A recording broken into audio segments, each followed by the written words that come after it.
2006년 11월 25일 중국 베이징 외곽을 돌고 있던 한 시내버스. 버스 안에는 긴장한 듯 보이는 한 여성이 옆에 앉은 젊은 여성을 주목하고 있었습니다. 잠시 뒤 결심한 듯한 여성은 정류장에서 버스가 멈추자 가방에서 병을 꺼내 안에 담겨 있던 액체를 젊은 여성에게 뿌렸습니다. 액체에 닿자 젊은 여성은 비명을 질렀고 곧이어 코를 찌르는 냄새가 순식간에 버스 안에 퍼졌습니다. 여성이 뿌렸던 액체는 황산이었던 것입니다. 이런 짓을 저지른 여성의 이름은 한랑. 그녀는 범행에 대해 추호도 후회하지 않는다며 자수했습니다. 법정에서 왜 자기 딸에게 그랬냐는 피해자 가족에게 한랑은 그들을 똑바로 바라보며 다음과 같이 말했습니다. 내가 그런 건 당신들의 마음을 아프게 하고 싶어서야.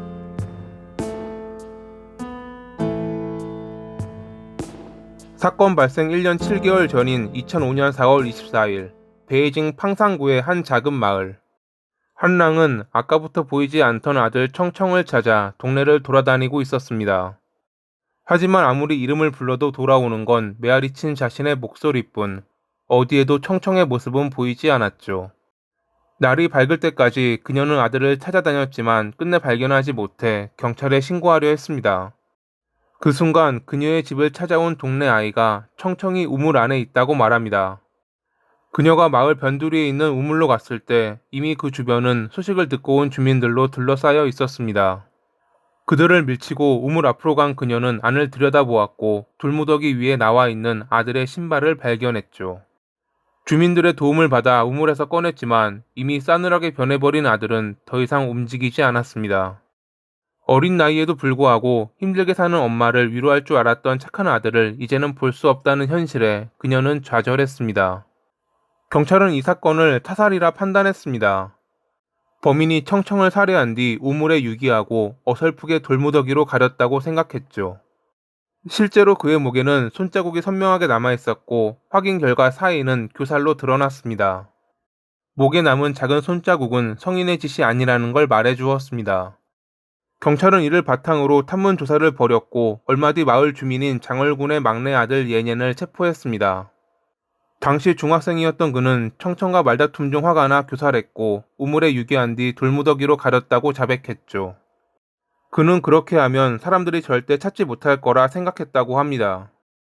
그렇게 범인은 체포됐지만 미성년자였기에 법률 규정에 따라 3년 소년원에 보내지게 됐습니다. 고향을 떠나 하루 벌어 살아가며 홀로 아들을 키웠던 한랑은 이 판결을 받아들이기 힘들었습니다.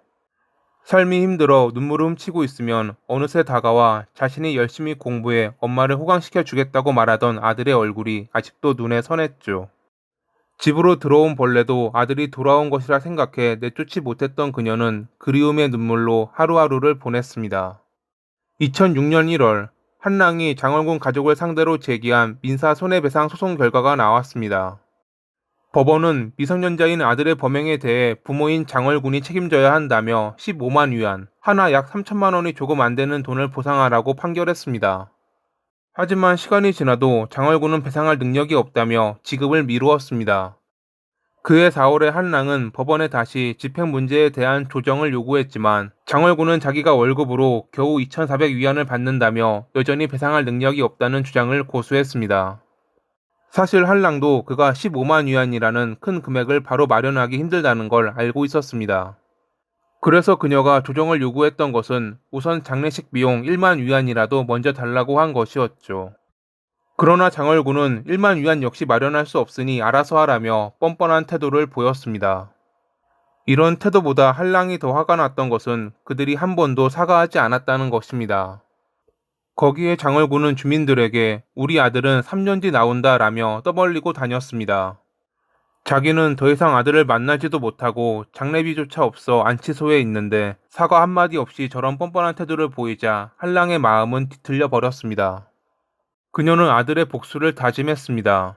그들에게도 자신이 겪은 고통을 똑같이 안겨주겠다고 다짐했죠. 장얼군이 나오지 않아 마지막 조정을 실패하고 법원을 나온 그녀는 철물점에 들러 황산을 구매했습니다. 중국 역시 황산은 우리나라처럼 유해 화학 물질로 분류되어 있어 용도의 사적 구매는 원칙적으로 제한되긴 하지만 통제가 느슨하고 지역마다 집행력이 달라 그녀는 쉽게 황산을 구매할 수 있었던 것입니다. 복수를 준비하긴 했지만 바로 실행에 옮긴 것은 아니었습니다. 그녀는 장얼군의 가족이 사과하고 장례비만 준다면 그들을 용서하려고 했습니다. 하지만 그해 11월이 되어도 그들은 그녀에게 사과하지 않았습니다. 거기에 다음과 같이 말하며 더 이상 찾아오지 말라고 윽박 지르기까지 했죠. 너의 아들을 죽인 건 다른 사람이다. 내 아들이 아니야. 이미 내가 신고했고 경찰에서 조사하고 있으니 억울한 사람 잡지 마라. 당연히 경찰에 접수된 신고는 없었습니다. 장얼군의 아들 옌옌이 범인이라는 증언, 자백, 물증이 확실한데 항소도 없이 그런 조사가 이뤄질 리가 없었죠. 마침내 한랑은 그들에게 복수하기로 마음먹고 자신의 어머니와 남자친구에게 편지를 남긴 뒤 집을 나섰습니다. 그녀가 복수의 대상으로 삼은 건 범인인 옌옌도 아니고 뻔뻔한 태도를 보였던 장얼군도 아닌 그들 가문의 장녀 칭칭이었습니다. 칭칭은 그의 자식 중 가장 성공하고 부모님을 위하는 착한 딸로 소문나 있었습니다. 기술학교를 우수한 성적으로 졸업하고 여러 자격증을 취득해 좋은 직장에 막 들어갔던 그녀는 그들의 자랑이었죠. 2006년 11월 24일, 도심에서 자취하던 칭칭이 첫 월급을 부모님께 드리겠다며 고향을 찾아왔습니다. 그리고 그 모습을 한랑이 멀리서 지켜보았습니다.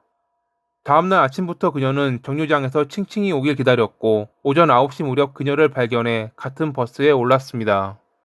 그리고 얼마 뒤 버스가 정류장에 섰을 때 그녀는 가방에 숨겨둔 황산을 칭칭에게 뿌렸습니다. 버스에서 내린 한랑을 마침 함께 타고 있던 사복 차림의 경찰이 쫓았는데 잠시 뒤 그녀는 멈추더니 도망칠 생각이 없다며 자수했습니다.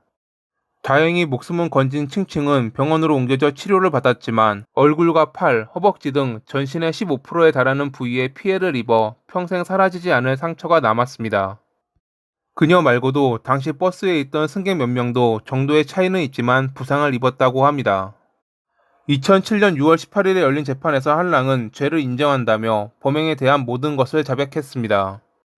자신의 범행으로 감옥에 가야 된다는 것도 알았고 만약 극형을 선고받아도 죽은 아들 곁으로 갈 수 있을 것이라 생각했다는 그녀는 의견 진술 중 장얼군이 왜 오랜 시간이 지나서야 복수를 했고 하필 다른 사람도 아닌 장녀에게 그랬냐고 물어보자 다음과 같이 말했습니다. 오랫동안 기다렸어. 당신이 사과할 때까지. 법원에 집행 신청도 했고 마지막에 판사님이 양측을 불러 조정하자고 했을 때 당신은 나타나지도 않았지. 이 지경까지 온 건 전부 당신들 때문이야. 처음에는 아들이 죽은 것을 받아들이려고 했는데 당신들이 그렇게 매정할 줄은 몰랐어. 너희는 전혀 죄책감도 없이 사방에 우리 아들은 3년 뒤 나온다 라고 자랑하고 다녔지. 내가 당신의 아들이 아닌 딸에게 복수를 한 것은 당신의 마음을 아프게 하기 위해서야. 나에게 배상하기 아까워하는 돈을 당신이 아끼는 딸 치료에 쓰게 하려고. 재판부는 그녀에게 징역 13년, 정치적 권리 박탈 3년, 칭칭에게 36만 위안, 다른 피해자들에게 총 12만 위안을 배상하라고 판결했습니다. 이 사건은 한 어머니의 깊은 슬픔과 절망, 그리고 복수가 부른 비극적인 이야기였습니다. 아들을 잃은 고통에 단 한마디의 사과도 보상도 받지 못하자 그녀는 결국 스스로 정의를 집행하려 했습니다. 하지만 누구도 행복할 수 없는 상처만이 남은 채 끝나버렸죠. 이런 모두에게 슬픈 일들이 더 이상 일어나지 않기를 바라며 이만 마칩니다. 오늘도 시청해주셔서 감사합니다.